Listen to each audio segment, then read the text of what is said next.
Well, greetings and salutations, everybody. Welcome to my YouTube channel. My name is John Campea, and this is a special WandaVision open spoiler discussion for episode 3, part 2. You see, we did part 1 on Friday. We went almost 3 hours long, but we still didn't have enough time to get around to all of the questions and comments and observations that you guys were sending in during part 1 of our WandaVision episode 3 open spoiler discussion. So I am here to make sure that all of the rest of those comments, observations, questions, theories get addressed that you guys had sent in there that day. So that's what we're doing here right now. And it is my pleasure to have you guys here. And thank you to everybody who sent in their theories and ideas and observations and questions about it.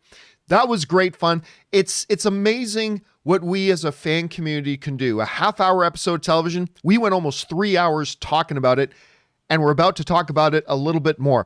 By the way, guys, just in case you haven't seen part 1, you can find it on the front page of the YouTube channel. Look under reviews and you'll see part 1 is there.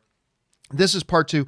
Also, if you just happen to stumble across this is an open spoiler discussion for WandaVision episode 3. So if you've not seen episode 3 yet, you might want to come back a little bit later. Now, things are a little disheveled around here, around the studio, you might notice. The camera angle is even just a little bit different. That's because I got a different lens on there right now.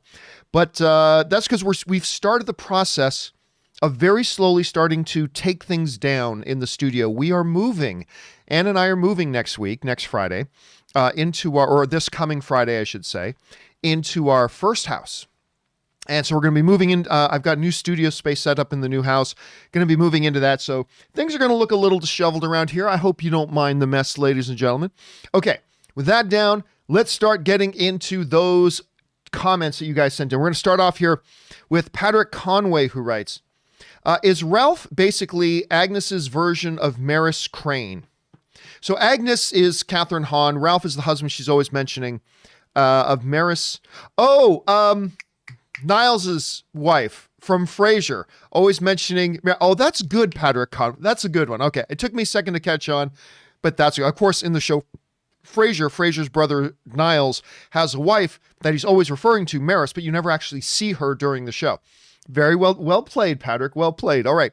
Mike Hill writes, maybe Mephisto is the reason for the whole thing. Well, that's been one of the big theories, of course, is that the comic book villain Mephisto, also known as Satan, is actually behind this whole thing. That's been a popular one. We've talked about that at length. And yeah, I mean, that's a possibility. I mean, I still think Wanda herself is behind everything for now. That theory could change. But I mean, Mephisto is a popular opinion that a lot of people have on that one. Could be. All right, Mario Gonzalez writes, okay. So Evan Peters was rumored to be here. Let's say he is. Evan Peters, of course, who was in Kick-Ass with Aaron Taylor Johnson. And Evan Peters also played Quicksilver in the X-Men universe. There have been rumors that he was going to be in WandaVision as well. Not necessarily as Quicksilver, but that he would appear in WandaVision. Although nothing official has been stated about that. Let's say he is. Do you think there's a chance he's playing as Speed instead of Quicksilver, like most people assume? Well, I mean, I don't assume he's playing Quicksilver. I don't believe they're bringing any X-Men characters from the previous X-Men universe into the MCU. I think there'll be new iterations, not old ones. But again, I don't know that for a fact. We'll have to wait and see. I mean, here's the thing, Mario. The question is an if based upon another if. It's two ifs based on top of each other. If Evan Peters is even in this, and we don't know for a fact that he is, if he is in this, could he be playing Speed? Well, who he could be playing, if he's even in it at all, is a totally wide open field. I mean, in as much as I don't think he's going to be playing Quicksilver, there's still a chance he could be.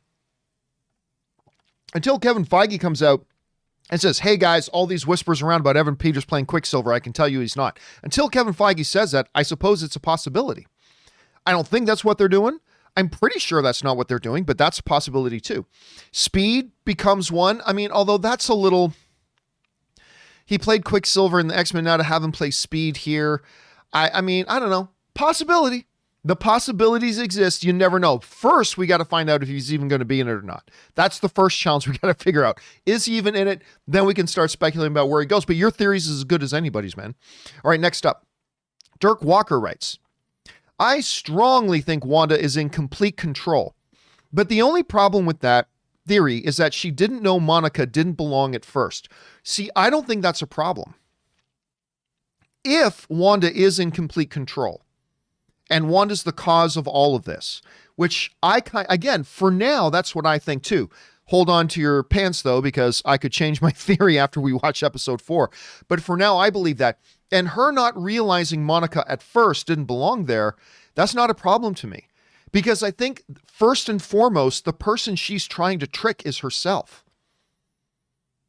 Like, if that theory is correct, if we're right about that, and Wanda is in control, Wanda's the cause of this whole thing going on, then I think the primary person, the only person she's trying to fool is herself. That's the only person she's trying to fool. And so I think she is bought into this fantasy and everything too. That's why I think sometimes even she's caught by some of the inconsistencies. Oh yeah, we don't have a wedding date or a wedding song. Like, she's even catching herself in the inconsistencies, right? Again, because I think if she's in control of this, she's the person she's trying to fool most. And that's why it took her a minute with Monica to realize, oh yeah, you don't belong here. Again, could be wrong though, but that's kind of the way I'm looking at it, Dirk. All right, next up. Oh, Fan of Peanuts, we got to in the last, this part 2 of 2, we got to Fan of Peanuts at the end of the last episode. All right, Philly G writes, I'm wondering if Wanda's conscience is fighting itself when the side characters break character, or if some are real people and they are starting to wake up before she takes back control. Well, this is where it gets really freaky. This is where it gets a little sinister. That the prevailing thought right now seems to be with everybody is that I think everybody in Westview, it's either Westview or Westfield. Let's go with Westview for argument's sake. Forgive me if I'm wrong about that. But right now, the predominant theory is that the residents of Westview are a mixture of real and fantasy characters. Real people being kind of held there against their will, and fantasy characters. And we see that, but some people like my wife Ann and many of you guys think that everybody there is real. Everybody who is in there is being held against their will, and they're all terrified. They're all completely terrified. And it's like that episode of with the kid in Twilight Zone, where everybody has to keep up the facade because there will be punishment if they do. That's why in that one episode, when Herb and Agnes are talking, and it looks like Herb is about to say something he shouldn't, Agnes turns to him so Vision can't see her face. But Agnes turns to Herb, and her face looked terrified. Like she was almost pleading with him for her life, for all their lives. Don't say anything. And maybe that's because they're scared of Wanda, or maybe it's because they're scared of a third party, or maybe it's because they're scared of Mephisto, or maybe it's because they're scared of Mr. Sinister. I mean, I don't know. But that's where it gets like really kind of dark. This happy, fun veneer of the 50s and 60s and 70s sitcom underneath is something really dark. Wanda is desperately trying to deal with her grief. And in doing so, the ends justify the means. And she's literally holding people against their will in there to participate in this vivid fantasy. I don't know. Again, that's a theory built upon another theory. Who knows whatever that is right, but it's the way they could be going, Philly G. All right, next up. Glenn Tracy writes, Wanda might show power replicating each Infinity Stone. Space, teleport people out of the illusion, a mind, bring people back, reality, the illusion, time, rewinding, the beekeeper, power, not used yet, soul, the twins. I mean, yeah, there has been, you're not the first one, Glenn, to kind of bring up the idea that maybe a lot of this is a play on her manifesting the various powers of the Infinity Stones. And that is possible.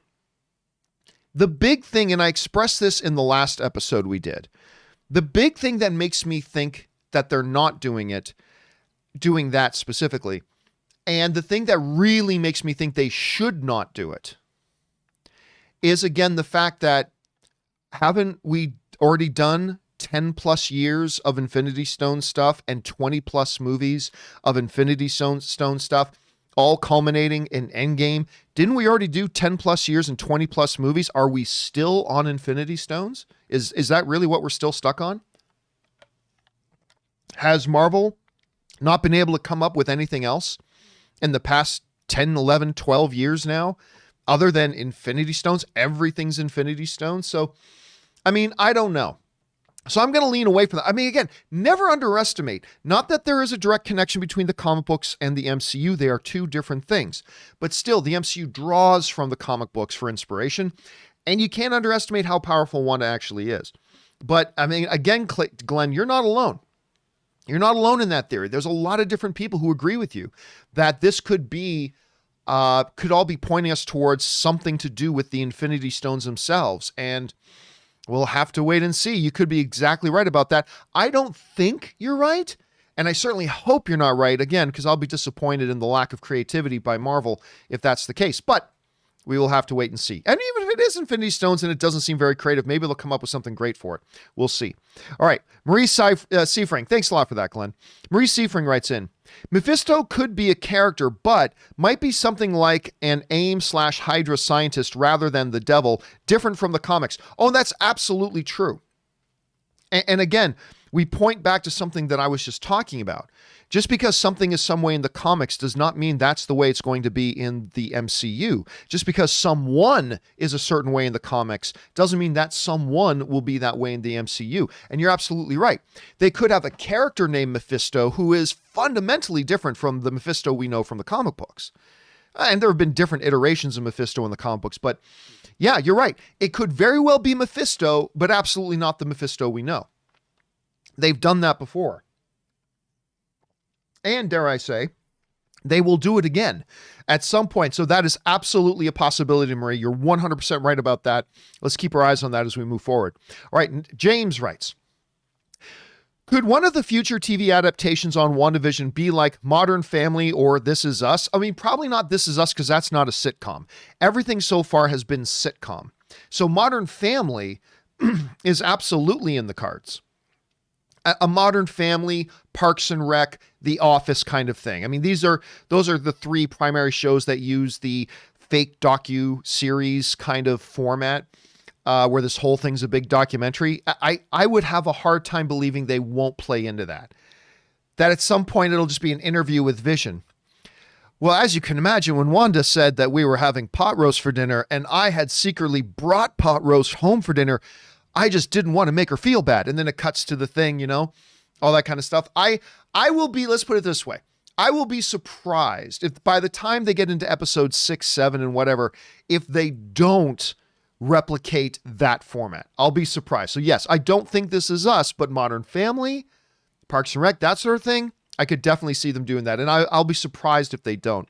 All right. Wyatt Bender writes, I think what happens to her kids, she goes crazy and causes the multiverse to break, leading into Spider-Man 3 and Doctor Strange 2, with Strange trying to fix Wanda's mistake and 100% Wanda goes bad. I mean, that's kind of the theory. Wanda going bad is kind of the theory that I had months and months and months and months ago. And I don't want to take credit for it. There are other people who had the same theory as me, that when we heard that Wanda was going to be in Doctor Strange 2, there were a number of us that kind of felt like, I bet she's going to be the villain.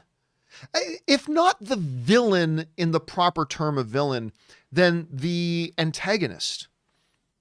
I think there's a very good shot she could be our antagonist in that. Now, whether it's because she's crushing the multiverse or she's whatever, all of reality is in danger because of her, because she is indeed that powerful. Could be any of those things. But yeah, that's exactly what I was thinking. Now, whether or not, see, here's the other theory I had though, is that I don't believe Marvel is going to continue on with all this multiverse nonsense. I believe at some point they're going to have a story that closes off the multiverse ridiculousness. I think at some point they're going to bring that to a close. And that very well could be the story of WandaVision, Spider-Man 3, and Doctor Strange, that everything's just getting too chaotic and out of control in all the realm of realities. And they have to basically seal off this universe, this reality from all the others. And again, I don't know that that's what they're going to do, but it's the same theory I came up with when I was thinking about the fact that I bet you Wanda's going to be an antagonist. And again, I don't know that any of that is true. That's just me fan speculating. So whether it is true or is not, we will find out soon enough why. But your mind is kind of along the same path that mine is on here. And we will find out soon enough. And again, all of our theories will shift as each new episode comes up, right? Because all my theories could be completely different by the time we get through episode 4, right? So we will see how that all turns out. Okay, next up, we've got Michael Bochar, who writes, do you think we will see Electro phase through reality as an end credit scene? No. But I mean, I will say this. I think there's a greater chance that WandaVision Season 1 ends with a post-credit scene that involves Spider-Man 3 than it does Doctor Strange 2. There have been a bunch of theories that we will get an end credit scene that teases Doctor Strange 2, but we keep forgetting that Doctor Strange 2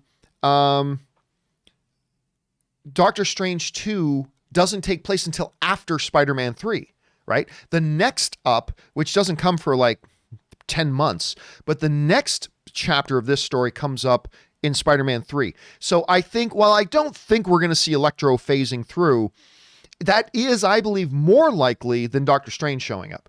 Both are possible, but I think the Electro thing or somebody from Spider-Man 3 is more likely. All right.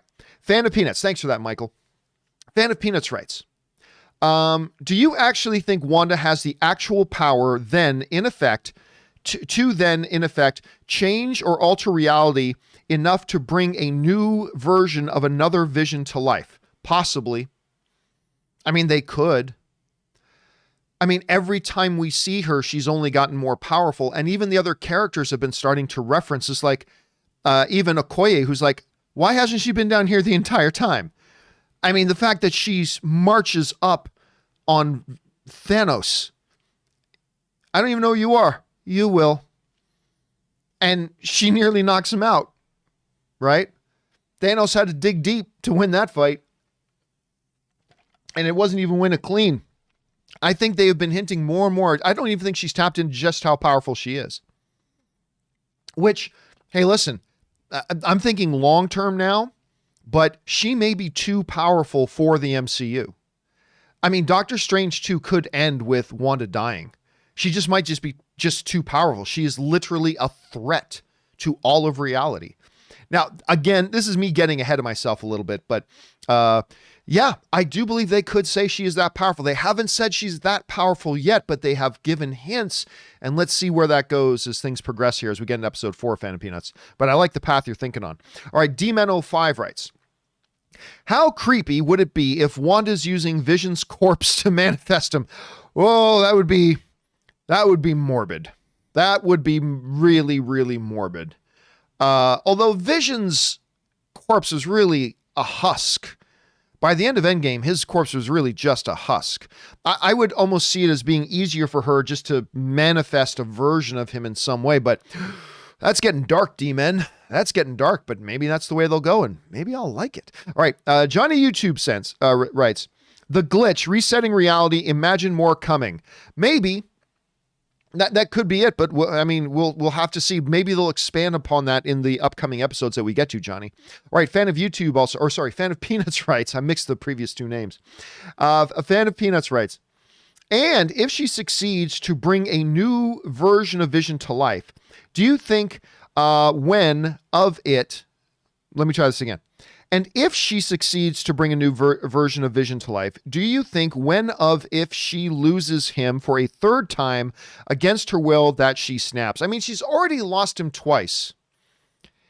And again, here's the thing. People because we love the MCU, we make excuses for the MCU sometimes. We all do that with our favorite franchises, right? Whether it's James Bond, Star Wars, the DCEU, the MCU, Harry Potter, whatever. When we love a franchise, we have a tendency as fans to make excuses for the franchise.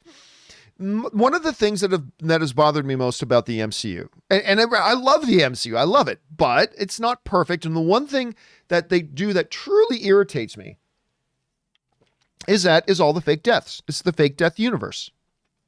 How many times did we see Loki die? Oh, Loki's back, everybody. We saw Vision die twice. Vision's back, everybody. And maybe he's now a permanent, actual, real talking boy Pinocchio. She actually brought him back. Now, there are some MCU fans who will then make excuses for it and say, well, John, you see, that version of Gamora isn't technically the same Gamora we lost. Shut up. Yes, it is. It's Gamora.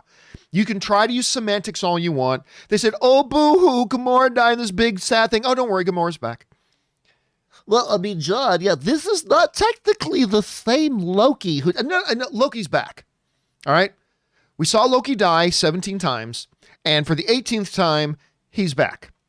You can use your semantics and say, well, technically he's not the same one. No, it's Loki. It's Loki. And you can say, well, since Vision kind of manifested, or Wanda manifested Vision, this isn't actually the same Vision. They didn't bring it. No. Vision's back. It's Vision. He's back. There it is. But continually people will make excuses for the MCU and try to justify their really annoying habit of using fake deaths all the time. Anyway. But yes, it could be that seeing him die the one time wasn't enough to make her crack. Seeing him die a second time wasn't enough to make her crack. Maybe third time will do it. Maybe third time's a charm, and seeing him die for the third time, that'll be the trick. That'll be the one that makes her finally kind of lose her mind a little bit and finally snap. Maybe it's possible. We'll have to wait and see, Peanuts. All right, D-Man05 writes, if Vision remains alive, I think it might be the spectral Vision from the comics. He comes back all white after dying, kind of like who am I trying to think of? Gandalf.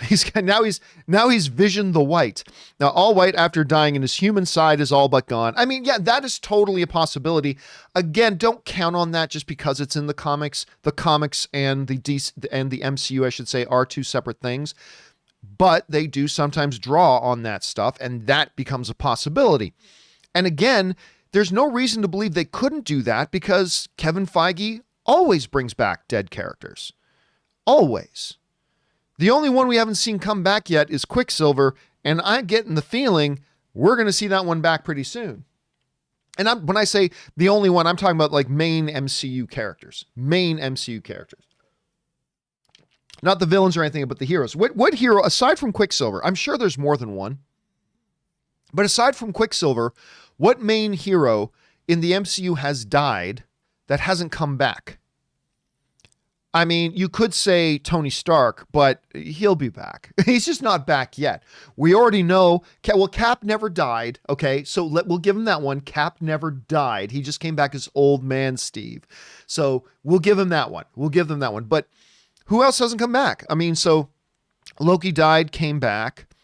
They pretty much convinced us that Rhodey died because no human being, it doesn't matter what suit of armor you're wearing, if you drop thousands of feet out of the sky and crash into the ground, your internal organs will turn to soup. But Rhodey just has a partial paralysis. Okay, so they kind of made it seem like he died. He's back. Nick Fury, they told us he died. Turns out he didn't die. Thor, they made it look like he died a couple of times, but both times he came back to life the same way, with first Mjolnir coming to his hand and then Stormbreaker coming to his hand.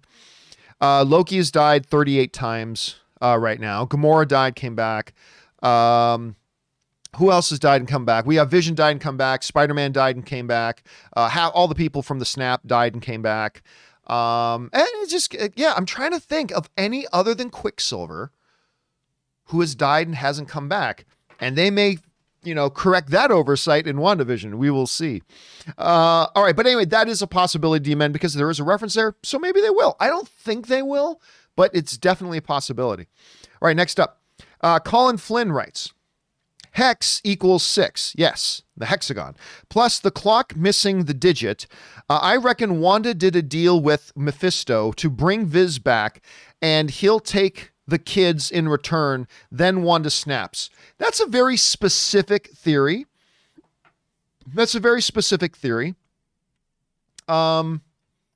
Possible, I suppose. No, let me go beyond possible. I still don't think that's what they're doing for now. But that is a theory that connects all the dots. Now, remember, there can be many theories that do connect all the logic dots, many that don't. But this is one that does connect the logic dots, right? because maybe Mephisto traps all the other people. It's not Wanda trapping the rest of the people in there. Maybe it's Mephisto. It's possible. Again, it doesn't seem to me that Disney Plus, the family-friendly network, will start with their first MCU show with Beelzebub, Satan, as one of the characters in it. I just don't see them doing that. But again, ask me after episode 4, because maybe I'll completely change my mind. It's a good theory, Colin, because again, I think it does connect all the logic dots. Well thought out. All right, Dan Samoflange writes, what if Ultron's back? If Ultron's back, then Ultron's back. I don't know what it is you're specifically asking. I mean, I said, wouldn't it be great? I said in the previous episode, wouldn't it be great if like Ultron shows up as like the mailman? Hello, Wanda and Vision. And nothing's weird about it. Even though he's all robot, nothing's weird about it. They go, hello, Mr. Mailman Ultron. I mean, that would be kind of funny if they did that. All right, next up, James Welsh writes, what made Magneto snap was losing his parents to the Nazis. It seems Wanda losing her loves to evil people is setting her up to a similar path. I mean, it could be. Unlike Magneto, though, where it was one definitive event, Wanda's is a lifetime of tragedy. Wanda's whole story is a lifetime of tragedy.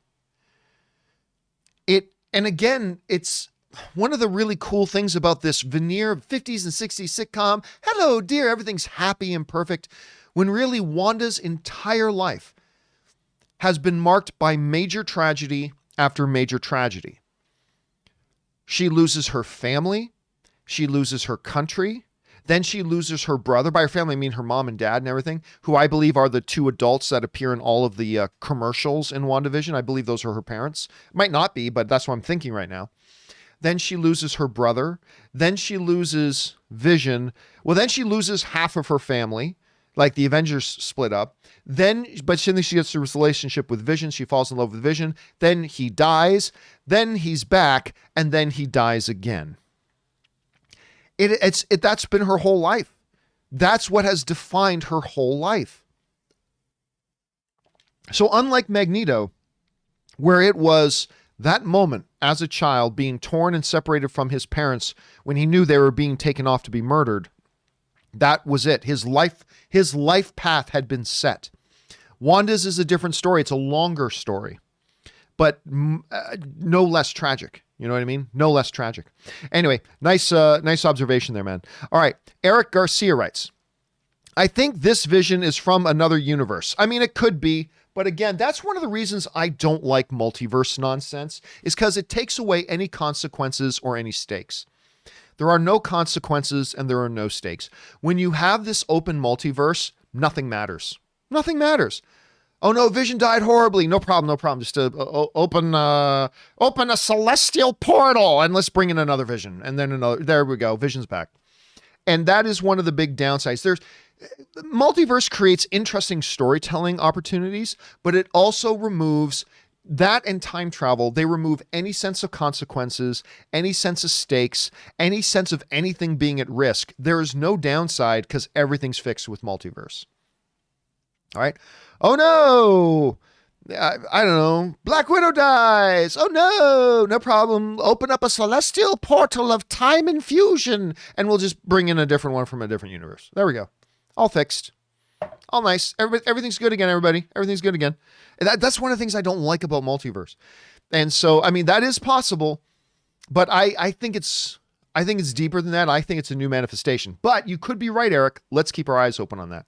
All right, next up, Wyatt Bender writes, I think Sword is trying to help Wanda because Monica and Randall Park are their agents. I heard his voice in episode 2 saying, who's doing this to you? Yeah, we were talking about that before, that Randall Park, who of course plays the FBI agent in Ant-Man 2. He's of course, I always know him as Agent Jim from The Office. He had that great comedy on Netflix with Ali Wong and Keanu Reeves called Always Be My Maybe that he was the main star of. I love this guy. And I agree. I think that was his voice in the earlier episode. I don't know that for sure, but I think that's his voice as well. And I agree. I do get the sense that Sword, if that is indeed Sword, which all signs point to it being Sword, but if it is indeed Sword, I get the sense that basically they're trying to help her. But I think they're also scared of her at the end of the day.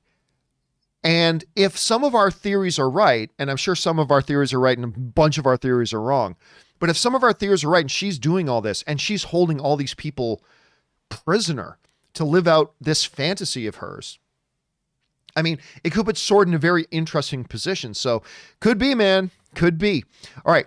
JH writes, isn't Randall a regular cop in Ant-Man 2? I'll be honest with you. I cannot remember who Randall is. I'll say, let me see if I can find this. Randall.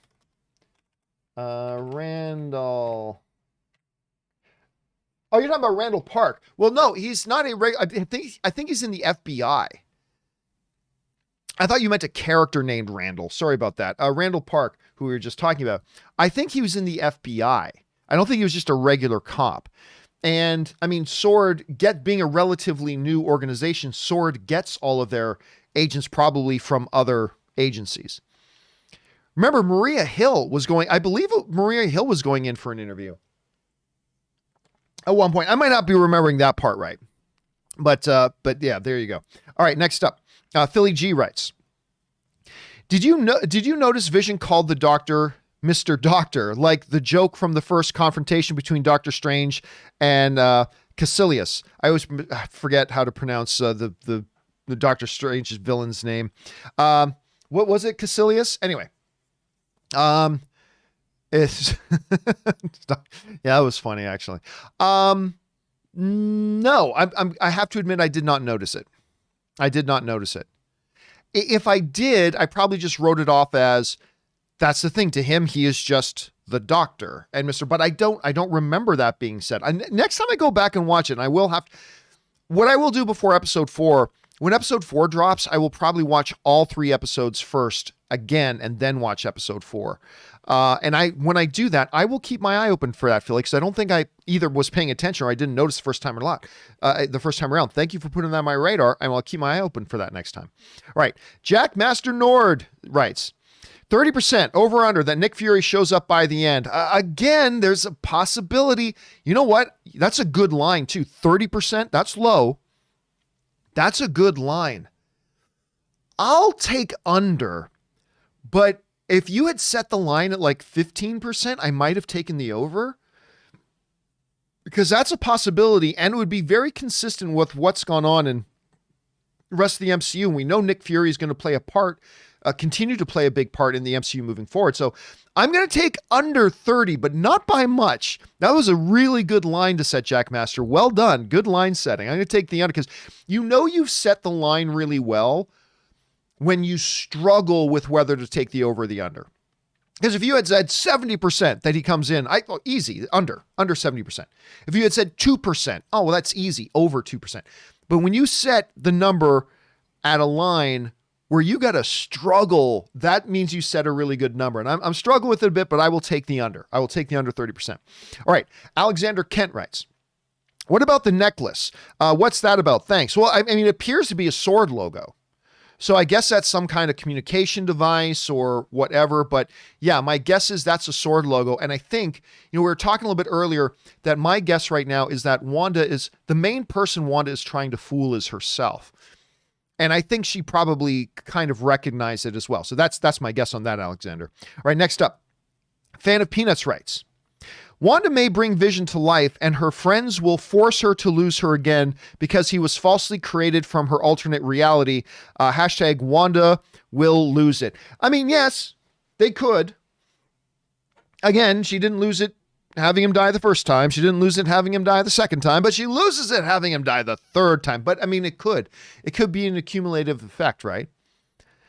I mean, you could argue the second time she lost him, she did kind of snap and felt like she had to create, because at the end of Endgame, when she's having that conversation with Hawkeye, she wasn't right.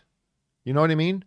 When you go back and watch that it's at the end of Tony's memorial service. Where was Black Widow's memorial service? Anyway, they were having Tony's memorial service, and Wanda and Clint are having that discussion. You could tell she wasn't right. So that could have been the spark that caused her to create this alternate fantasy, and maybe losing him for the third time will make her go full-blown villain. I mean, the best comic book villains are those who started off good and ultimately just break as people, right? In a way, that's kind of what Vader is. But anyway, totally possibility. All right, Wyatt Bender writes, plus, her twin children are named Tommy and Billy, which are her and Vision in the comics, and they are Speed and Wiccan in the comics. We don't know that's what they're going to be in the show. I mean, that's what everybody's assuming, and I'm not going to lie to you, I'm kind of assuming that too. But we should remind ourselves, even those of us who are assuming that it could be something completely different. Just because it's that way in the comic books that does not mean that's what they're going to be doing here. There is another theory that her having twins is just a symbolic manifestation of the connection she had with her brother, that she was a twin, right? And that's all it is. It's not really any connection to Speed and Wiccan at all. Although my kind of assumption is that it is, but we will find out as we move forward. Excellent observation, Wyatt. Next up, Plot Twisties writes, I absolutely love Anne and her theories, 100%. That's going to be, somebody's got to make a t-shirt, a sketch of Anne with 100% underneath it. That's going to be her new thing. And I kind of like her too, Plot Twisties. I'm glad you approve. All right, Cookie Head Jenkins. That's the username of the day. Cookie Head Jenkins. That is our username of the day. Cookie Head Jenkins writes, in your opinion, would you prefer a full WandaVision movie, or do you like it in episodes like this? I could go either way. Just wish all episodes would have dropped since it's been a year without MCU content. Well, listen, 90% of the time, when you ask me, would I prefer a movie of something or a TV series of something? 90% of the time I will say movie. I am a movie guy. I prefer movies. I prefer the art and the construct of a movie format more than I do television. That doesn't mean I don't love television, and there's a spectacular television. Of course I do. But normally I kind of prefer a movie version. But I'm not 100% of the time. With WandaVision, I guess I probably would have preferred it as a movie. But here's the thing. I am loving them dropping it once a week. It's just, because look at what's happening. Because here's what happens. We talk about this all the time on my show. What happens when like Netflix or something else drops an entire season at once? Well, nobody's at the same place. None of the fans are at the same place. And some people will watch it in a day. Some people will watch the whole series in 5 days. Some people watch the whole season in 2 weeks, whatever. So everybody's in different places. But the bottom line is this. After 3 weeks, nobody's talking about it anymore. Nobody's talking about it anymore after a couple of weeks. So, oh yeah, it came out. And then it's gone. Whereas Mandalorian, right? You take Mandalorian. We were talking about Mandalorian season 2 for a couple of months because every week would be a new episode. And then we would have an entire week. All of us fans would be caught up in the same place. And then for an entire week, all of us fans could talk about, geek out over, speculate, give our theories, all that kind of stuff, and just like soak in our fandom of it. And then boom, another episode drops and we get to do it all again. And we did that for months. WandaVision's taking advantage of that. So I got to say, I would have preferred a movie, but if you're doing it as a series, I got to say, as a fan, I'm loving it that we've now been talking about WandaVision for, we're going into our 3rd week of talking about it and speculating about it and geeking out over it all together as a fan community. And I got to say, I really enjoy that personally, but that's just me. I know other people will feel a different way. Anyway, good question there, Cookie Head Jenkins. And again, my favorite username of the day so far. All right, next up. CJ Legend 89 writes, Mind Stone floating in front of Wanda in trailer. Possibly Mephisto tempting Wanda with reviving Vision and living happily ever after? Well, sure, but there are also a million other possibilities. Is that one of the possibilities? Absolutely. Sure. But is it the likely one? And it's certainly not the only possibility. I mean, we can come up with thousands of different things that could mean or might represent and all that kind of stuff. But legitimately, that could be one of them. I don't think 3 episodes in, there's not a lot we can completely, write off. You know what I'm saying? 3 episodes in, and they haven't yet done enough to make us say, okay, this whole batch of potential theories we can ignore because the episodes told us something. You know what I mean? We're still in a place after 3 episodes where a lot of possibilities are still in the air. I think those wide range of possibilities are going to start to narrow and narrow and narrow and narrow the further we get into each and every episode. As we get more information, we can just cut out a whole bunch of theories. And then we'll get into the next episode and get some more information that will then disqualify another 40% of the theories. But for now, I feel like the potential theories, including yours, CJ, is very much still in play. Let's see what happens after the next episode. All right, thanks for sending that in, CJ. Next up, Andrew King writes, what was Shuri extracting from Vision's Mind Stone in Infinity War? Could Wakanda technology be in use to manifest a version of Vision? She wasn't trying to extract something. Ultimately, what Shuri was trying to do, and you have to forgive me, I'm not sitting in front of the movie right now to go over every detail to remember exactly how it went down, but basically, Shuri was trying to separate Vision from the stone because, everything that made up Vision was part Tony, part stone, part Dr. Banner, part his own kind of thing coming into being. And what they were trying to do was separate Vision from the stone so that the stone could be extracted from him without killing him. That was the whole idea. Shuri, though, the movie made very clear, was never able to finish that process. Shuri didn't have the chance to finish the process. She needed more time and she didn't get it. And so now, could they say something else later on? Maybe, but they ended up killing him twice without being able to finish that process. Could they say something Wakandan comes into play here, that maybe they were able to save enough of his data network that, they could, I suppose. We'll have to see which way they decide to go with it, but that's as valid as a theory as any of the other ones I can come up with right now, Andrew. Just as valid. All right, next up. James Meister, or J Meister 25 writes, Geraldine doesn't seem like the smartest agent. If she's trying to keep a low profile, why would she name drop Ultron unless she's helping Wanda? Here's the thing. My interpretation, if you look at the performance, right? I think the longer you're in there, the more you get caught up in the spell of it all. I think the more you get caught up in that world. And because it looked to me like when Geraldine, who we know is... why am I forgetting? It's Monica Rambeau. Geraldine, who we know is Monica Rambeau. It seemed to me like when Wanda mentions her twin, mentions Pietro, it's like, oh yeah. It's like it starts to come back to her. Wait, he was killed by Ultron, right? It's almost like she forgot too, and now she's discovering it.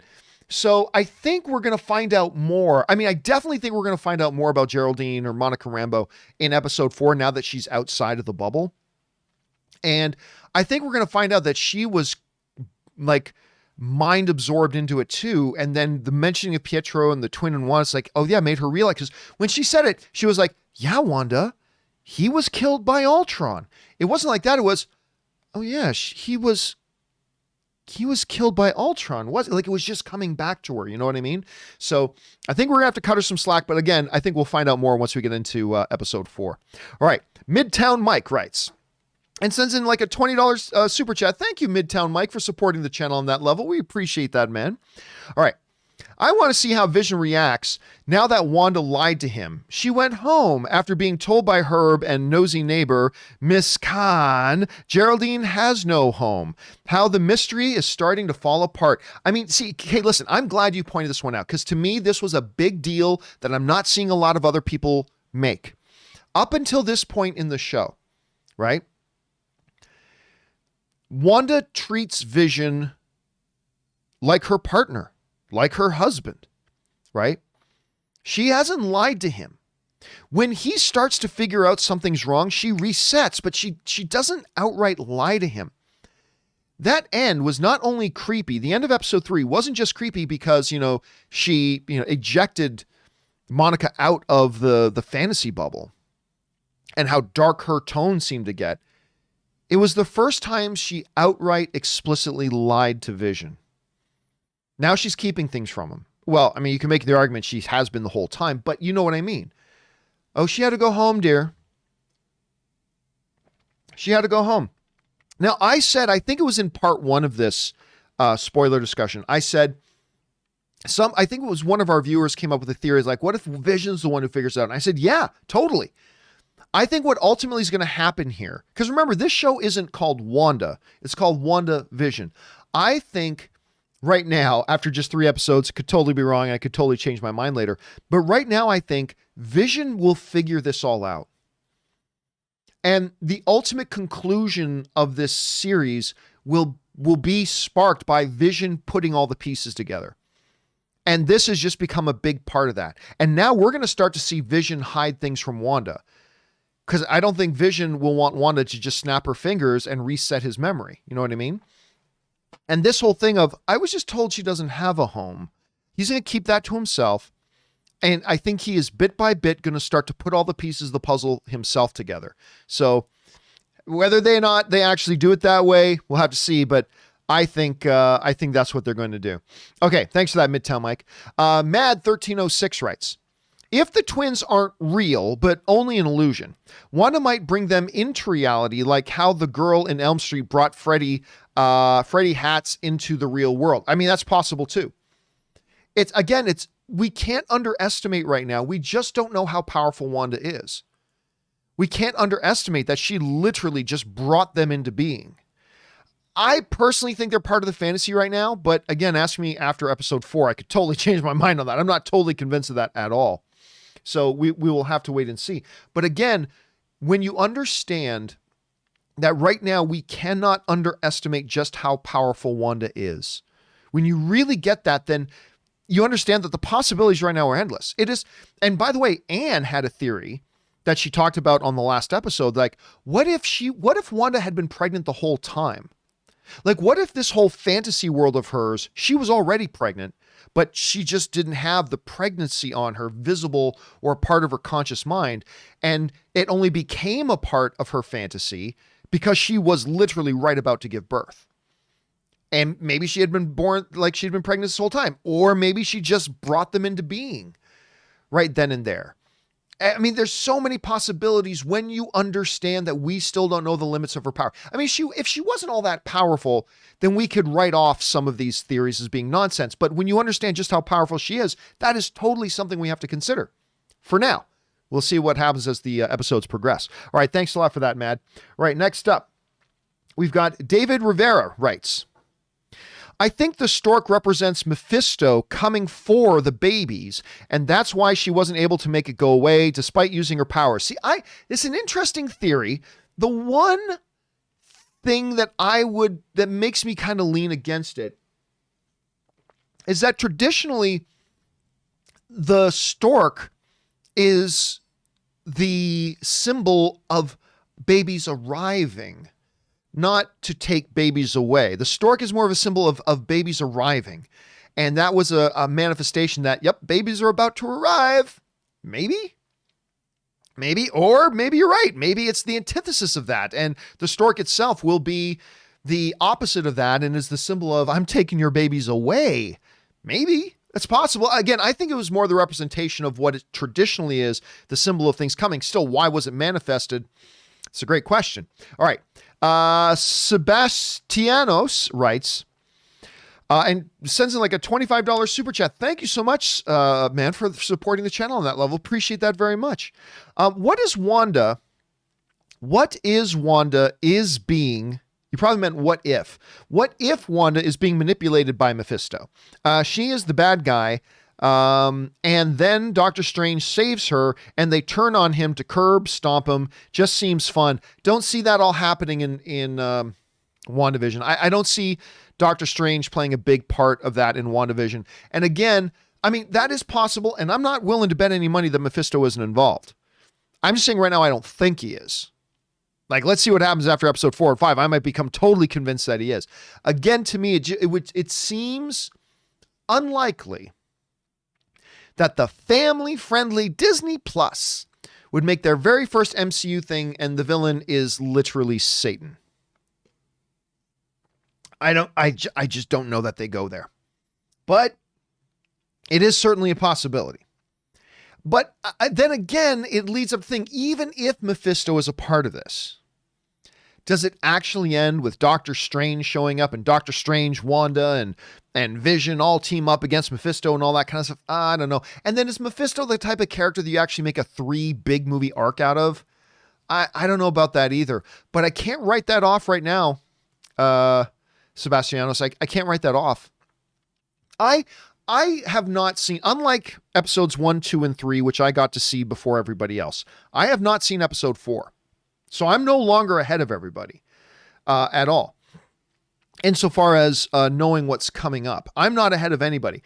I have a feeling episode 4 is going to be a major turning point for us as the audience, and what theories we can have and which theories we get rid of. I think we're going to get a much better picture of what's going on. I don't think we're going to have all the answers after episode 4, but I think we're going to get a bunch of answers. Or at least a much better, solid understanding of a few key elements in episode 4. And from there, then I think we'll have a better idea if Mephisto's involved. If so, what is the nature of his involvement? All that kind of stuff. We will have to wait and see. But that is something we'll keep our eyes on, Sebastianos. And again, thank you so much for supporting our channel on that level. It's really appreciated, man. Very, very much. And thanks for sending in your thought. All right, next up.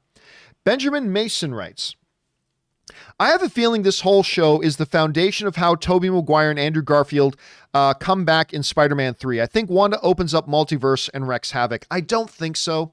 And here's why I don't think so. You don't use your first series and show just to set up an element of an upcoming movie. That's stuff that they used to make, that Sony used to make a mistake for, right? Because The Amazing Spider-Man 2, that whole movie was just a setup for Sinister Six and The Amazing Spider-Man 3, right? It was a horrible mistake. Never use your series or your movie as nothing more than a setup for something else to come. I mean, use your movie, like if one of the byproducts of your show or movie is you use a part of it to set something else up, that's fine. But never make that the premise. Never make that, at the end of the day, that whole show was nothing except setting up Toby and whatever. So I really doubt that. I don't think Kevin Feige would make that kind of mistake. But the second thing you have to keep in mind is this.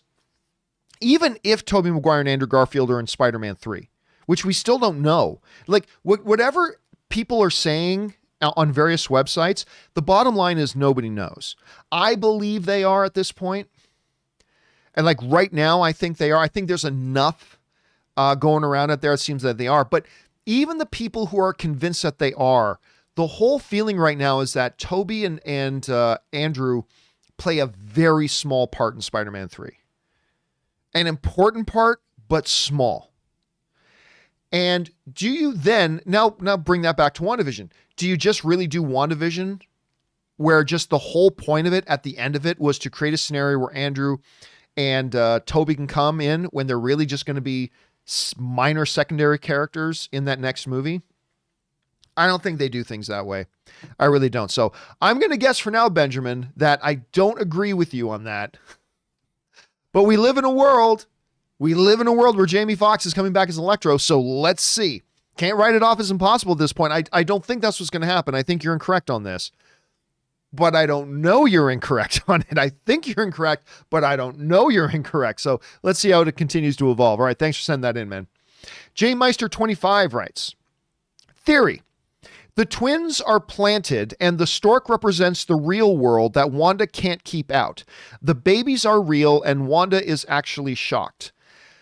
Maybe. Again, Anne had the theory that she's been pregnant this whole time, but she's just kind of been hiding the pregnancy from herself.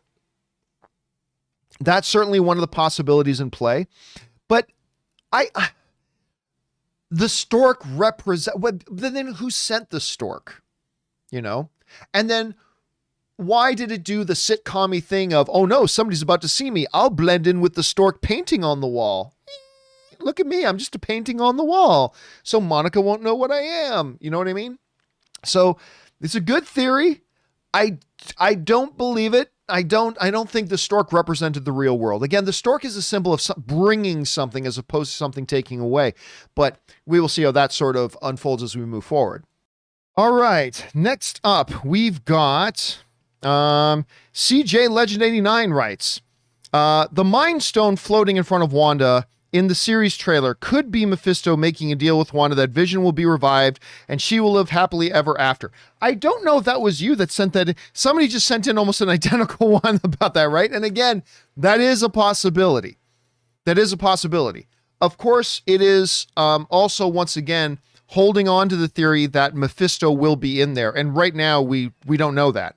We don't know that. A lot of people are basing a lot of their theories on that. Okay, so Mephisto's there. And since we know Mephisto's there, this is happening. Well, we don't know that Mephisto's there, but that is a possibility. Again, like I said to somebody else who just sent in like the identical thing to what you just said, so great minds, I suppose, is that is a legitimate possibility, but one of thousands. So I don't know whether I'd say it's the likely one, but it is a possibility. And again, why does the stone have to be a main thing again? We've just had 11 years, 23 films where the stones were everything. The whole thing was really the whole MCU up until this point, 11 plus years, 23 films, has been about the Infinity Stones. Do we really have to have them be a big important part of this thing again? I don't know. But we'll find out. You might be right, CJ. Let's find out.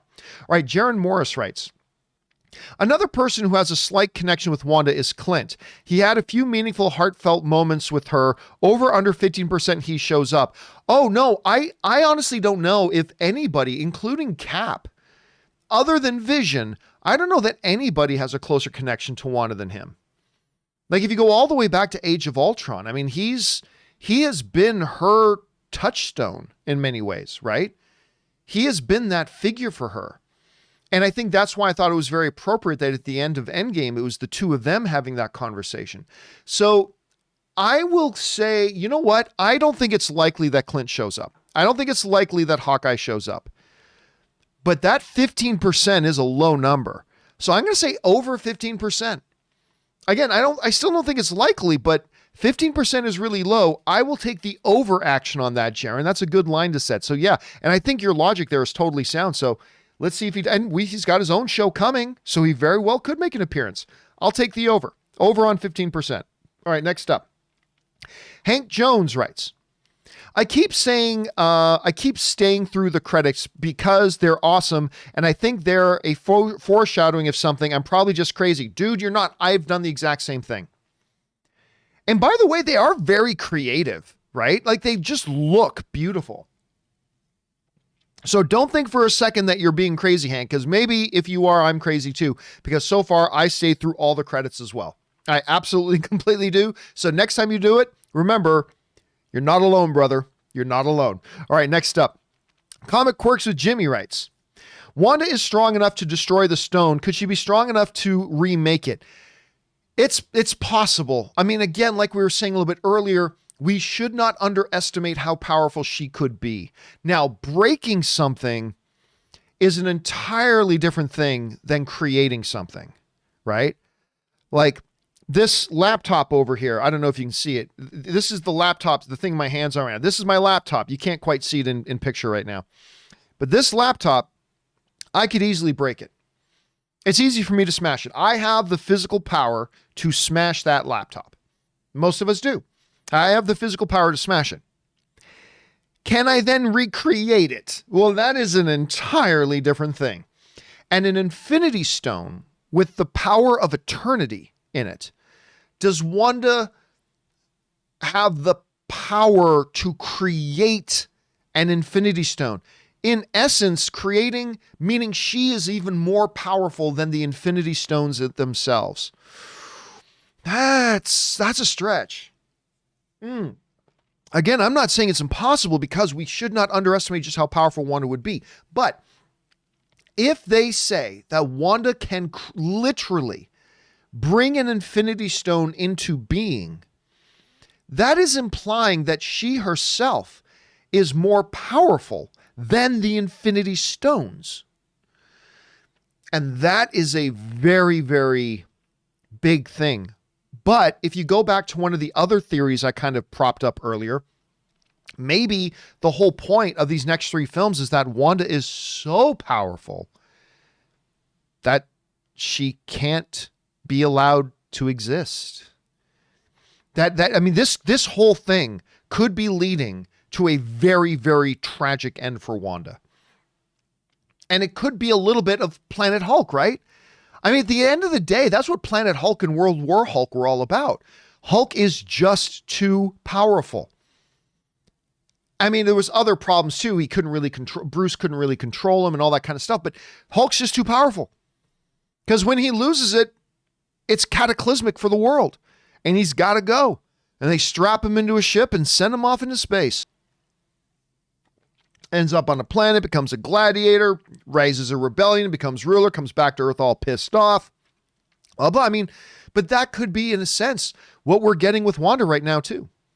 Could be. We'll have to wait and see. This could lead to a very, very, very bad ending for her, but we'll find out. All right. Jonathan Wright writes, it's not official that Shuri didn't finish with Vision. It was implied.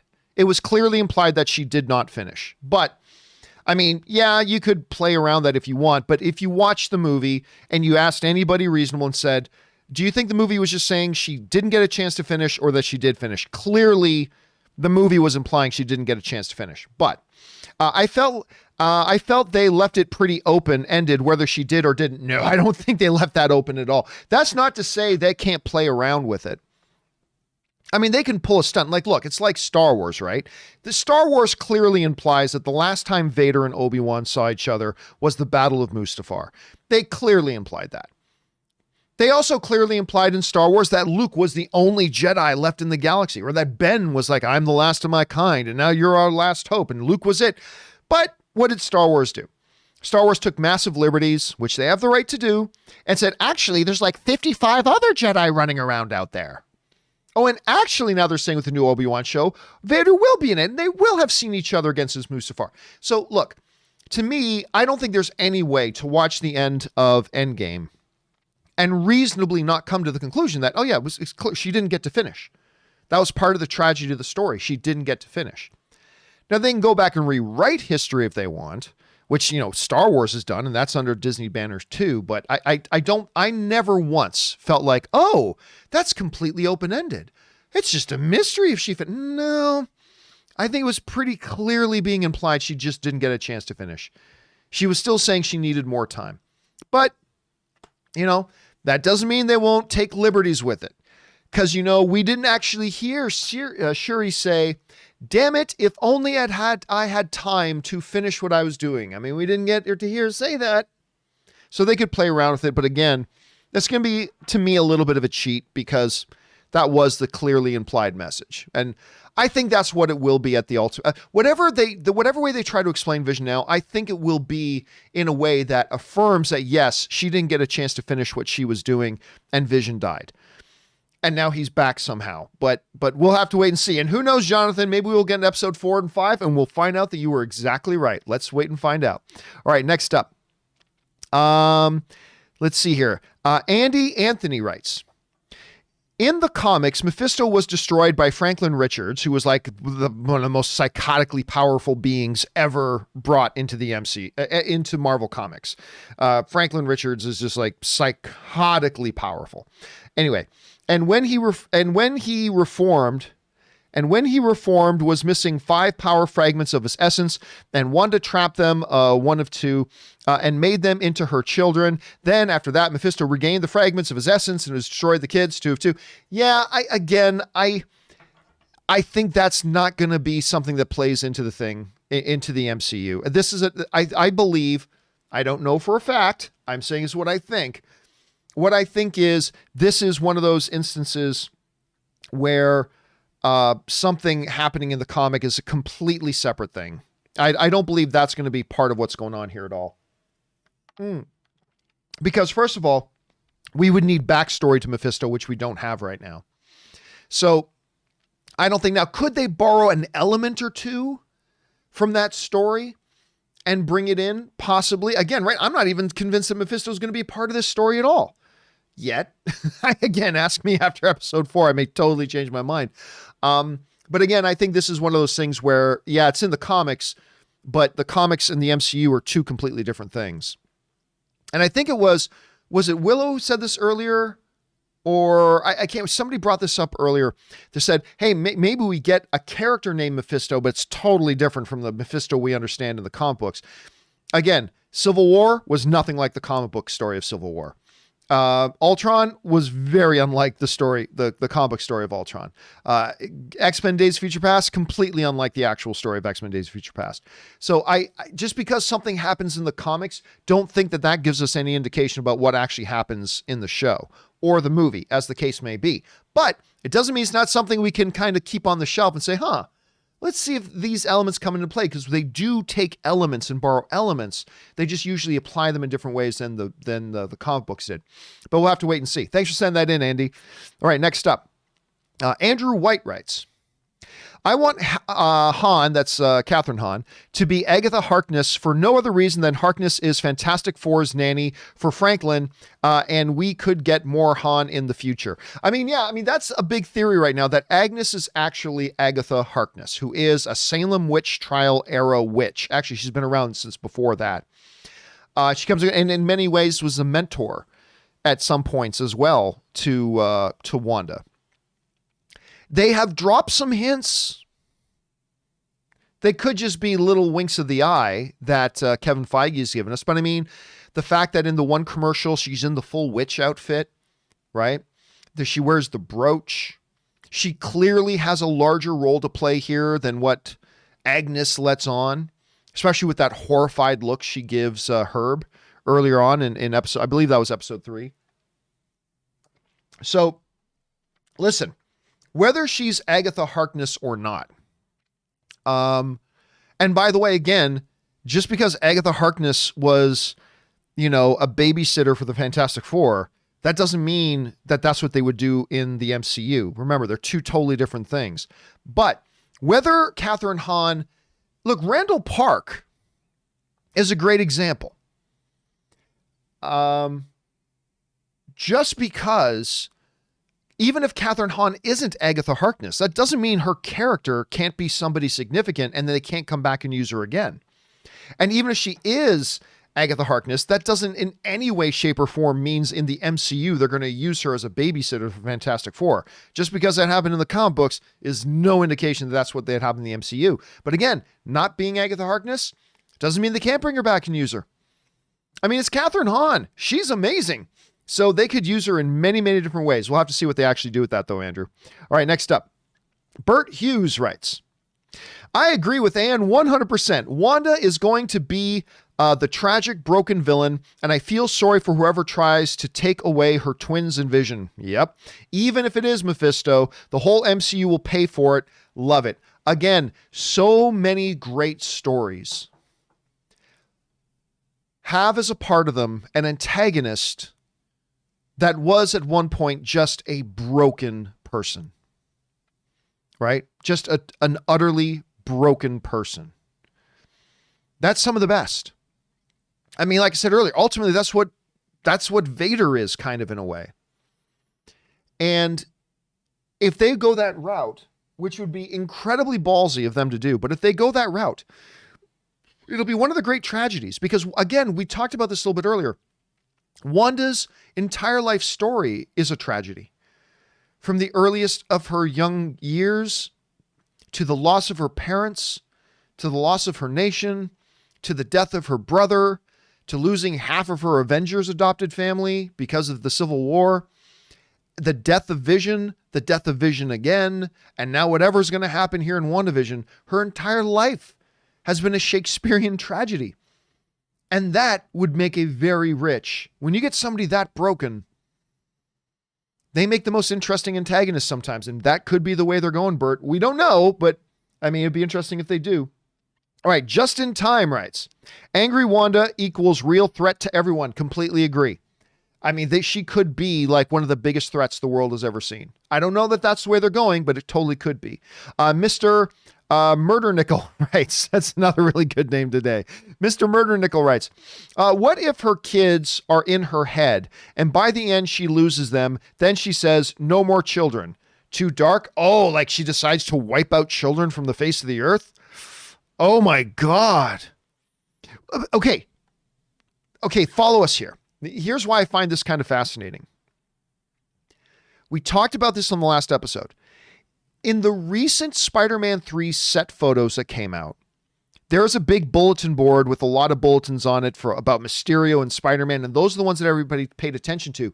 But if you look past those, all the other bulletins on the bulletin board are about missing children. And I don't think that's from the snap, because remember, by the time this movie takes place, the snap had been years removed. Years removed. So I think that was an insight into missing children being something to do with Spider-Man 3. We know, because Kevin Feige has told us, that Spider-Man 3 is tied into WandaVision and Doctor Strange 2. Your theory, Mr. Murder Nickel, of what if that whole missing children thing is Wanda going, well, if I'm not having my children, nobody will have children. Boom. Children over the world just disappear. It's like a second snap in a way. God, that is dark. Ooh, that is dark. But narratively, it would be amazing. Like there's so much drama that could come from that. Again, I don't think we're getting a second snap where she snaps away all children, but if they did go that way, that would be really interesting. Let's see. Ian Nguyendu writes, Agent Wu was FBI. Well, at least he was at one point. That doesn't mean he couldn't go into a new agency. Maria Hill was S.H.I.E.L.D., but then she went on to get job interviews with other people too, right? Just because he was FBI at one point doesn't mean he can't be S.W.O.R.D. now. S.W.O.R.D.'s got to get its agents from somewhere. So I'm just saying you can't write that out. All right, next up. Bobby Lede writes, considering Monica Rambeau or Geraldine, considering Monica still had her maybe, what Wanda creates inside of the top 10 exit, just how can't come back. I'm going to try this one more time. Considering Monica still had her maybe, what Wanda creates inside of the top 10 exit, just how, I apologize, but I don't know what it is you're saying. I'm sorry, dude. I've tried reading over a couple times. I don't know what it is you're saying. My apologies, man. Try again another time. Just read through what it is you're writing and maybe I can make sense of it next time. Sorry about that, Bobby. Next up, Just in Time sends in like a $20 super chat. Thank you, Just in Time. Appreciate the support, man.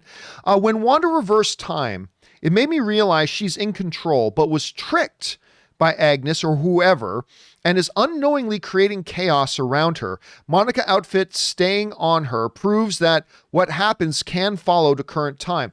Well, here's the thing though. This is the one thing, and I think people are still overlooking this major point. I was also thinking at one point that Agnes has a part to play in all this, right? And maybe she's somehow one of the pieces behind it all. But when Herb was starting to tell Vision too much,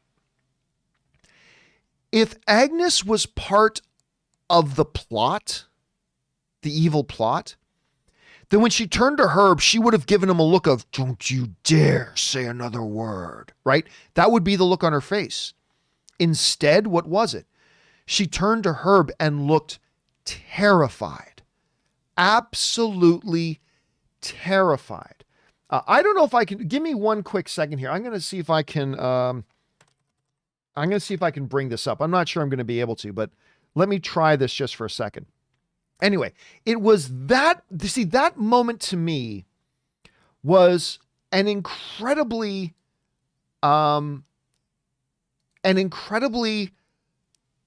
perception changing moment for me. Because again, my perception had been up until that point that there's some way here that she is, let me see, something's gone wrong here. Hold on a second, let me mute the, okay, that somehow, the reason it altered my perception was that somehow she had been in charge, right? She had been part of the conspiracy. She had been part of what was going on.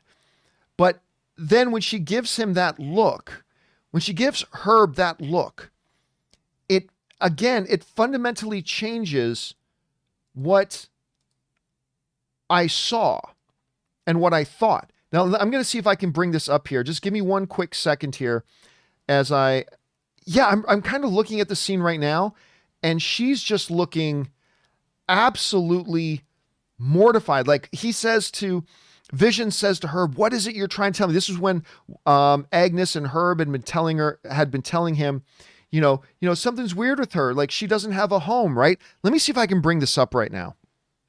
I can see if I can bring this up. This isn't working very well. Let me see if I can bring this up.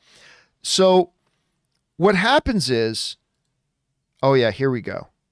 Oh, it's not letting me do this. Hold on a second. I'm going to see if I can swing something here. No, I can't. Oh, I was going to try to bring up a screenshot of it, but I can't grab a screenshot. Okay, nonetheless, because I can see it on my screen. Disney Plus is very good at this. I can see it on my screen, but you can't see it, unfortunately. But the look on Catherine Hahn's face when she turns to Herb, when Herb is about to kind of spill the beans to Vision, whatever that is, she was terrified. She was panicking. She was clearly in extreme fear, right? It's not the look you would expect to see from one of the villains behind the plot. So anyway, we'll see how that all kind of turns out just in time. But guys, what I would say is go to episode 3 and go to timestamp 23 minutes and 51 seconds. 23 minutes and 51 seconds. It's when Vision is talking to Agnes and Herb by the fence, and Herb's about to say something, then she turns to him and the camera does a close-up of her face. It just, that one look without any words changed my perception of everything that was going on in that world. And that's kind of one of the really cool things that they did. Anyway, go check it out when you have a chance. Anyway, thanks for writing that in just in time. All right, next up, we've got Black Bleach writes, John, Google image search Avengers number 238 with Monica and Vision on the cover. Vision is under mind control. Again, yeah, somebody else mentioned that, but again, what happens in the comics and the MCU are two completely different things. They are different things. You got to keep that in mind as we move forward with that. Now, that doesn't mean they can't borrow. That doesn't mean they can't borrow from that. But, let's bring up that image because somebody else wrote that in before. Avengers number 238. Let's just bring this up here under images. I should be able to show this one without too much trouble. Okay, so here's kind of what we're looking at. Unlimited Vision, it is at the time. Let me see if I can bring this up. Although I don't remember this being the one I was looking at before, but there it is. And with Monica Rambeau and everything too. You see Vision on the table, right? You see Vision down there on the table here. And it's like he's projecting out and his unlimited vision. So yeah, I don't know. But again, the key thing here is it's kind of irrelevant that happened in the comics because the comics and the MCU are two different things. The MCU borrows from themes in the comics, but they don't translate directly from the comics. So it is an interesting to keep in mind though, Black Bleach. All right, next up. J Master writes, I agree, these are real people trapped, but with Vision showing his speed power, over under 10%, Quicksilver shows up. We do see in the trailers Monica being kicked out by Wanda. Thanks for the Zevia recommendation. And Zevia is the sugar-free, no artificial sweeteners soda that I drink every day on my show. Zevia, sponsor me, you sons of bitches. Anyway. I mean, that could play into it. I mean, with speed being there, but I don't think Vision showing his super speed says anything for or against the idea of Quicksilver coming. I don't think it takes away from the possibility of Quicksilver coming. I don't think it adds anything to the idea of Quicksilver coming. If Quicksilver becomes a part, and I wouldn't be shocked if it is because they've been talking about Quicksilver, right? If this is her fantasy that makes everything happy, why not bring back her brother? So that's totally a possibility, but I don't think right now that Vision showing off his speed is in any way endorses or takes away from that notion. I still think it's totally possible, but has nothing to do with the Vision thing. But again, I say that only after watching 3 episodes. I might have a totally different attitude after episode 4. And again, I suspect Episode 4 is going to be a real game changer for us in the audience. I think it's really going to alter our perception of a lot of things going on and maybe firm up some things as well. I don't know that, but that's what I'm suspecting. We'll find out soon, J Master. All right, thanks for sending that in. Next up, Fan of Peanuts writes, I think the people in her head are real and are prisoners. That seems to be a common theme. That's, of course, you and Ann think the exact same thing on that one, Fan of Peanuts. All right. Bugatti85 writes, Mephisto has been in charge since episode 1. He was the lobster, rabbit, and stork. I don't see how or why he would be the lobster or the rabbit or the stork. Anyway, he has been eavesdropping this whole time. He is there when something goes wrong. Again, that's assuming that Mephisto's even in it, and I'm still not convinced he is. Again, ask me after episode 4, maybe, but I don't see any rationale about why he's the lobster. Literally, the lobster in episode 1 was a prop. All right, the lobster was just a prop.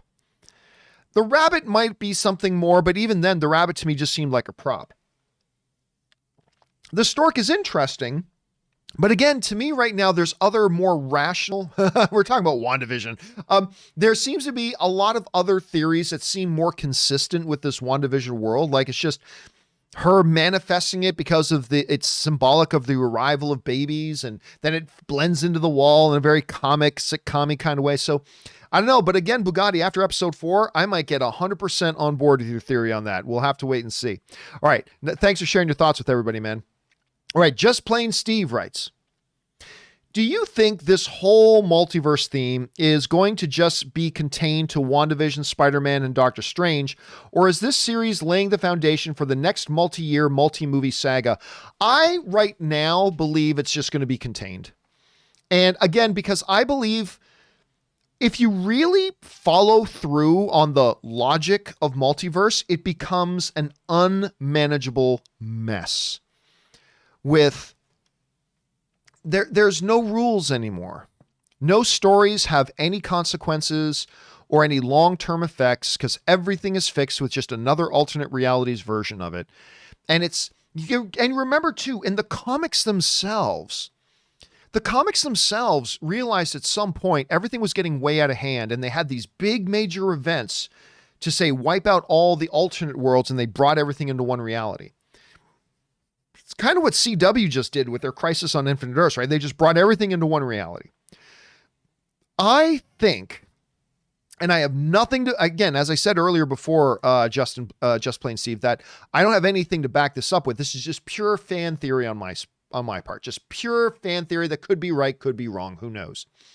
And my interpretation could alter as time progresses and we get more information. But right now, my guess, and I've been saying this for about 6 months, is that I kind of believe that this story arc that's going to involve WandaVision, Spider-Man, Doctor Strange 2 is going to be about closing off the multiverse, multi-dimensional stuff. I believe it's going to be about that all reality becomes in danger. Wanda herself could become the catalyst for that. But at the end of the day, I think it's going to be about wiping out and closing off the multiverse. So we're back again to one reality in the MCU. I don't know that for sure, but I'm kind of guessing that's the way they're going to go. We'll see, though. I could be 1,000% off on that. And again, maybe just after episode 4, 5, and 6 of WandaVision, I'll totally change my mind. But that's where I'm at right now. All right, thanks for asking, man. Next up, Robbie Rob writes, I like how the blue soap commercial is a reference to Agents of S.H.I.E.L.D. and Coulson saying Hydra put chemicals in the blue soap to brainwash people. I'm not, like, a lot of people have been mentioning that. I'm not convinced that's what they were doing. I am personally not at all convinced that that's what they were doing. I really don't think that was a reference to that S.H.I.E.L.D. thing. I really don't. And as a matter of fact, I mean, it could have been an interesting little wink of the eye. It could have been that. But like, again, there are entire website and outlets writing about, hey, could that be a connection? I don't think it's what they were doing. I don't think so. Again, remember, I think every one of these commercials, and this is again, just my own fan theory right now. I think every one of these commercials is just a symbolic representation of the various tragedies and pain that has been in Wanda's life. The Tony Stark technology thing, blink, blink, blink. Strucker was the one committed the experiments on them. Hydra, who was the organization behind the experiments being committed on them. That doesn't mean they couldn't have a little wink to something else outside of that, but I personally don't really think, although I could be wrong, I don't know this is just my theory that I could change my mind on after episode 4, but it seems to me that I don't think there's a connection there. Personally, I don't think there's a connection there, but who knows? Maybe there was. All right. Bob Ridge writes, the Legends features about Wanda and Vision on Disney Plus summarize their whole MCU history in 14 minutes. Might be an alternative to rewatching the films. You know what? That's actually a good idea. So some people have written in and said they actually have gone back, and I love this idea. Some people have gone back, have written in and said they've gone back now to rewatch the WandaVision story as it's played out in the MCU so far. Starting with Ultron, Civil War, Infinity War, Endgame. That really has been the WandaVision story to this point. And that's a good idea. But going to the Disney, and I haven't watched the Disney Plus Legends thing yet. I haven't, but I heard about this. Just going and watching it on Disney Plus and seeing it summed up in 14 minutes, you're absolutely right, Bob. That's probably a much more efficient use of time. And I'm glad you pointed that out. I'm probably going to do that myself. Thank you for pointing that out, Bob. I appreciate that. I'm sure a lot of people watching this video appreciate that you sent that in as well. All right, next up.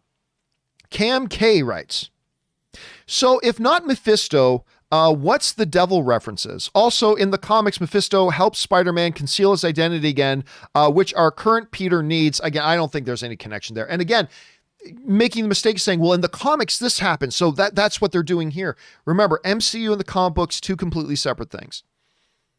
They take themes, they take characters, but the actual specific events, I don't believe for a second that Peter's identity becomes secret again because the Satan makes it. Nah, I don't think so.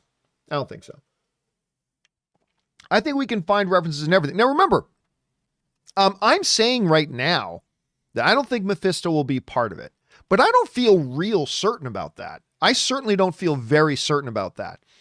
Again, there's a lot of theories that you guys have written in that do connect all the dots. Other theories do too, but some of you guys have sent in theories regarding Mephisto where certain dots do connect.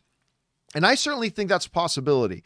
And again, after episodes 4 and 5, I may be totally on that train. Say, yep, it's absolutely Mephisto. Right now, I still don't think it is.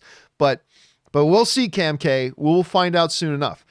There have been several theories that I had starting from episode 1 that turned out to be true. There are several theories I had starting at episode 1, which I'm now completely the opposite of, because as new episodes come, new information comes, and we evolve. But so for right now, I don't think it's Mephisto.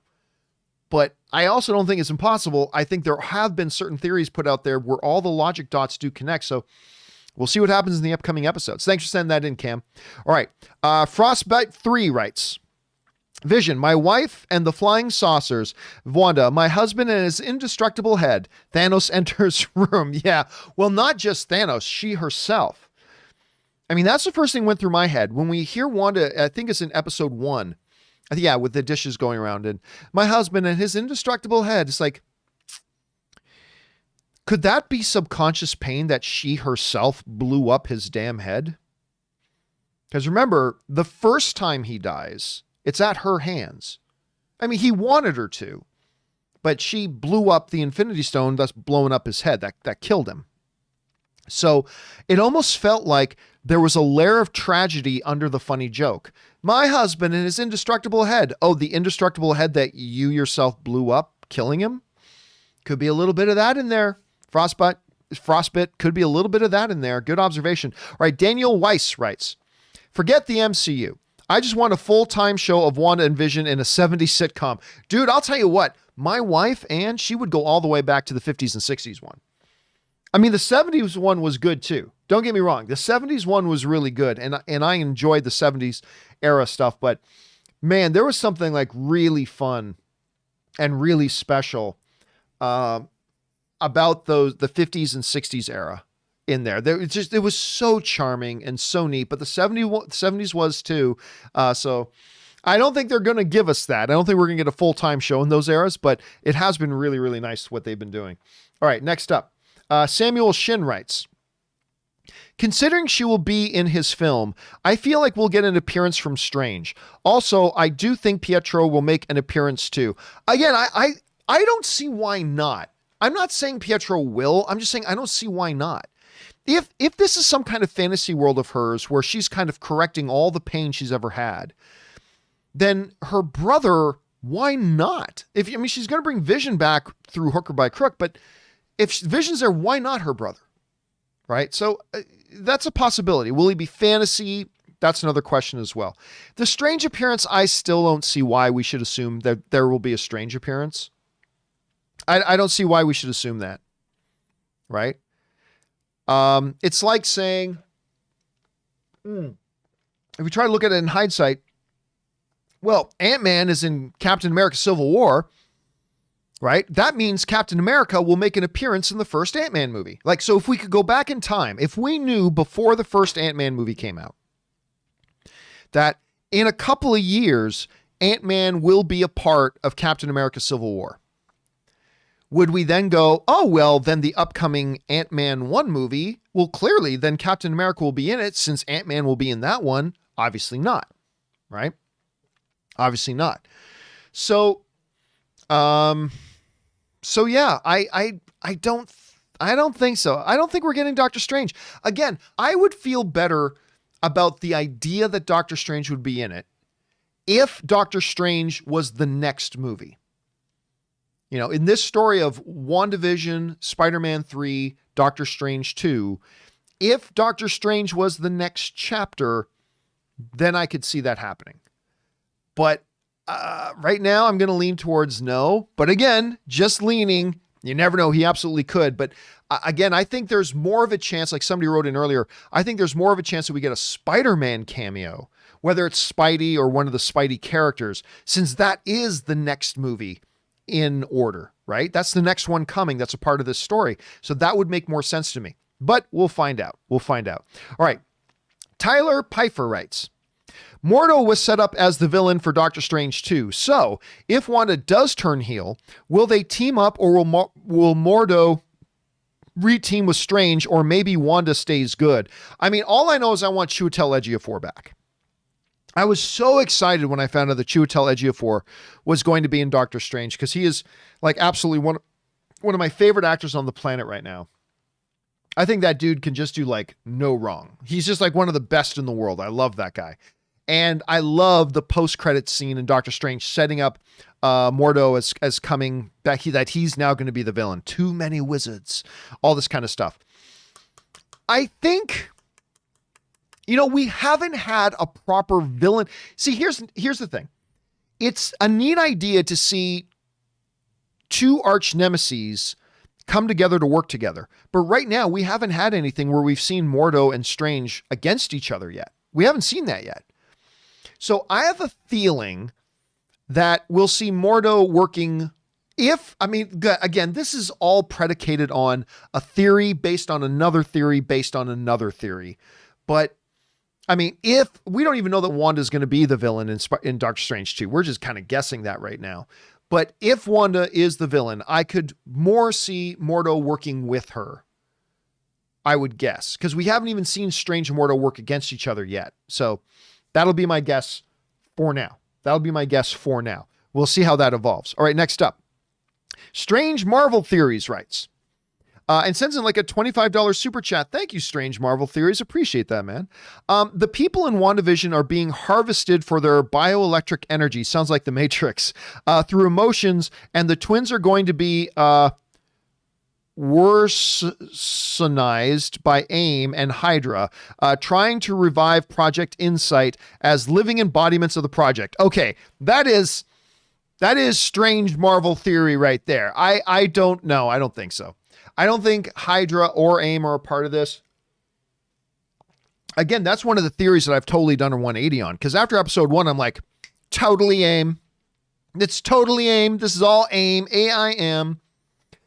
The villainous organization, this is them. This is their working. See the beekeeper? And I was totally in on that. But then after a couple more episodes, I'm like, totally not AIM. And I don't believe Hydra's there. They've gone back to Hydra so many freaking times. It's just, they got to put Hydra behind them. So I don't personally buy into this theory. I don't think this is them trying to revive Project Insight, which of course was the whole hub of Captain America's Winter Soldier was Project Insight. So no, I don't think everybody in there is just little human batteries like they were in the Matrix. But oh my God, Doctor Strange. I mean, obviously, look, if it turns out that what you're saying does come to pass, clearly you had some insider information. Let's see what happens as this thing progresses. All right, Strange Marvel, thank you for sending in your Strange Marvel theory. All right, next up.